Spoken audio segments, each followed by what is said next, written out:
Stories will inspire you. തീവണ്ടിയിൽ അന്ന് തിരക്കുള്ള ഒരു ദിവസമായിരുന്നു. ടിക്കറ്റ് പരിശോധകൻ ഓരോരുത്തരുടെയും ടിക്കറ്റ് പരിശോധിച്ചുകൊണ്ട് മുൻപോട്ട് വന്നു. AC ക്ലാസ്സിലെത്തിയ അദ്ദേഹം AC കമ്പാർട്ട്മെൻറ്റിൽ യാത്ര ചെയ്യുകയായിരുന്ന ഒരു വൃദ്ധനോട് ടിക്കറ്റ് ആവശ്യപ്പെട്ടു. അയാളുടെ മുഷിഞ്ഞ വേഷവിധാനം കണ്ട് പരിശോധകന് അല്പം സംശയം തോന്നാതിരുന്നില്ല.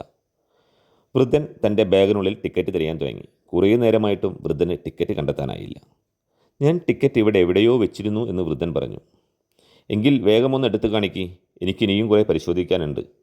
താൻ ഇതൊക്കെ എത്ര കണ്ടിരിക്കുന്നു എന്ന ഭാവത്തിൽ പരിശോധകൻ ആവശ്യപ്പെട്ടു. മുഷിഞ്ഞ വസ്ത്രധാരിയായ ഒരു വൃദ്ധൻ തീവണ്ടിയിൽ, അതും AC കമ്പാർട്ട്മെൻറ്റിൽ യാത്ര ചെയ്യുന്നു. ഇതായിരുന്നു പരിശോധകൻ്റെ മനോഭാവം. കുറച്ച് കഴിഞ്ഞിട്ടും വൃദ്ധന് തൻ്റെ ടിക്കറ്റ് കിട്ടിയില്ല. ശരി, നിങ്ങളത് കണ്ടെത്തിയെടുക്ക്, ഞാൻ കുറച്ച് കഴിഞ്ഞ് വരാം, പുച്ഛത്തോടെ പറഞ്ഞുകൊണ്ട് പരിശോധകൻ മുൻപോട്ട് പോയി. അയാൾ ടിക്കറ്റ് എടുക്കാതെയാണ് യാത്ര ചെയ്യുന്നതെന്ന് പരിശോധകൻ ഉറപ്പിച്ചു. തിരികെ വന്ന് അയാളിൽ നിന്ന് പിഴ ഈടാക്കാൻ തന്നെ തീരുമാനിച്ചു. മറ്റു യാത്രക്കാരുടെ ടിക്കറ്റ് പരിശോധന കഴിഞ്ഞ് തിരിച്ചെത്തിയ പരിശോധകൻ വൃദ്ധനടുത്തെത്തി. വൃദ്ധൻ തൻ്റെ AC ക്ലാസ് ടിക്കറ്റ് കയ്യിൽ കരുതി വെച്ചിരുന്നു.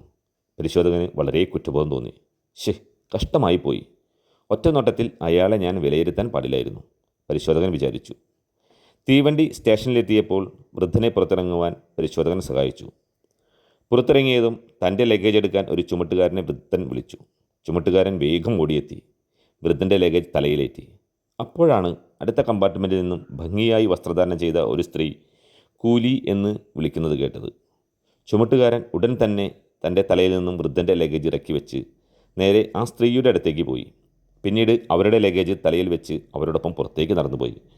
ഇതെല്ലാം കണ്ടുകൊണ്ട് നിൽക്കുകയായിരുന്ന പരിശോധകൻ ആ വൃദ്ധൻ്റെ ലഗേജ് സ്വയം എടുത്ത് അയാളെ പുറത്തെത്തിച്ചു. വൃദ്ധനെ ഒരു ടാക്സി വിളിക്കാൻ സഹായിച്ചു.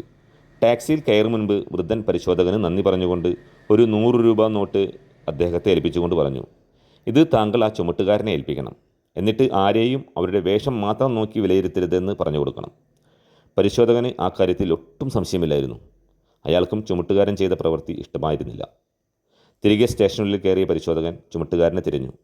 അയാൾ കണ്ടെത്തിയപ്പോൾ ആ പണം കൊടുത്തുകൊണ്ട് പറഞ്ഞു, നിങ്ങൾ ചെയ്തത് ഒട്ടും ശരിയായില്ല. ആ വൃദ്ധൻ്റെ ലഗേജ് അവിടെയിട്ട് നിങ്ങൾ ആ സ്ത്രീയുടെ ലഗേജ് എടുക്കാൻ ഓടിയത് വളരെ മോശമായി പോയി. ഈ പണം അദ്ദേഹം നിങ്ങൾക്ക് തന്നതാണ്. വേഷം നോക്കി ആരെയും വിലയിരുത്തരുതെന്ന് നിങ്ങളോട് പറയാനും പ്രത്യേകം പറഞ്ഞു. ക്ഷമിക്കണം സാർ, ചുമട്ടുകാരൻ പറഞ്ഞു. ഞാൻ ചെയ്തത് തെറ്റായി എന്ന് എനിക്കറിയാം. പക്ഷേ തിരക്കിനിടയിൽ ഞാൻ പറയാൻ വിട്ടുപോയതാണ്. അതൊരു അന്ധയായ സ്ത്രീയാണ്. സ്ഥിരമായി ഞാനാണ് അവരുടെ ലഗേജ് എടുക്കാറുള്ളത്. ഞാനതിന് കൂലിയൊന്നും വാങ്ങാറുമില്ല. ആ വൃദ്ധനേക്കാൾ എൻ്റെ സഹായം അപ്പോൾ ആവശ്യം ആ സ്ത്രീക്കാണെന്ന് തോന്നിയത് കൊണ്ടാണ് ഞാൻ അങ്ങനെ ചെയ്തത്. താങ്കൾ ആ വൃദ്ധനെ കാണാൻ ഇടയാവുകയാണെങ്കിൽ അദ്ദേഹത്തോട് പറയണം, ആരെയും ഒറ്റനോട്ടത്തിൽ വിലയിരുത്തരുത് എന്ന്. വ്യക്തമായി അറിയാതെ കാര്യങ്ങളെ വിലയിരുത്തിയാൽ ഇതുപോലെ നമുക്കും പശ്ചാത്തപിക്കേണ്ടി വരും എന്ന് ഓർക്കുക.